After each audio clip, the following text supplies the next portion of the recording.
Capital અહેવાલની ધારદાર અસર વડોદરામાં ભાડાના મકાનમાં આંગણવાડી ચલાવવાનો આ મામલો હતો, જેમાં પાલિકાની 200 થી વધુ આંગણવાડીઓ ભાડાના મકાનમાં ચાલતી હતી। ન્યૂઝ કેપિટલ અહેવાલને લઈને પાલિકાએ આદેશ આપ્યા। ટાઉન પ્લાનિંગ વિભાગ અને ICDS વિભાગને આદેશ આપવામાં આવ્યા। ન્યૂઝ કેપિટલે 4 ડિસેમ્બરે પ્રસારિત કર્યો હતો અહેવાલ। સમગ્ર મામલે મ્યુનિસિપલ કમિશનર અરુણ મહેશ બાબુએ નિવેદન આપ્યું। 4 વર્ષમાં 200 આંગણવાડી બનાવવામાં આવશે। તબક્કાવાર પ્રતિ વર્ષ 50 આંગણવાડીઓ બનાવવામાં આવશે। પ્લોટ શોધવાની તજવીજ હાલ શરૂ કરવામાં આવી છે। વડોદરા મહાનગરપાલિકા હદ વિસ્તારમાં 439 એટલે 439 મકાનો છે ટોટલ। આમાં 205 આંગણવાડી આપણા ઓન બિલ્ડિંગ છે અને 214 બિલ્ડિંગ જે છે એ રેન્ટેડ ઉપર છે અને અગાઉથી ચાલી જ રહ્યા છે।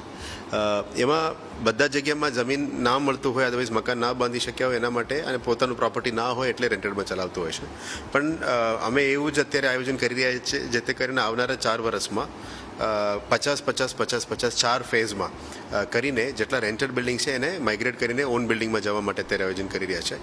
એના પ્રમાણે ICDS ડિપાર્ટમેન્ટને અને ટાઉન પ્લાનિંગ ડિપાર્ટમેન્ટને સૂચન કરીને જે પ્લોટ્સ અવેલેબલ હોય, જે જગ્યામાં મળી શકે અને જે ICDSની જે જરૂરિયાત છે, જે એગ્રીગેશન હોય બાળકોની, ત્યાં જગ્યામાં કરવા માટે અમે અત્યારે સૂચન આપી છે। ICDS ડિપાર્ટમેન્ટની રજૂઆતને ધ્યાને લેતા ટાઉન પ્લાનિંગ તરફથી પણ પ્લોટ આઈડેન્ટિફાઈ કરવામાં આવી છે। આ વર્ષની આયોજનમાં આવતામાં અર્બન ડેવલપમેન્ટ યરના સાથે સાથે અમે 20 આંગણવાડી અત્યારે લીધેલા છે અને ટોટલ કુલ મળીને 50 આંગણવાડી એટલે 4 વર્ષમાં 50-50-50 એટલે 200 આંગણવાડી જે બાકી છે 214માંથી 200 અમે રેન્ટેડમાંથી સરકારીમાં જવા માટે અત્યારે આયોજન કરી રહ્યા છે।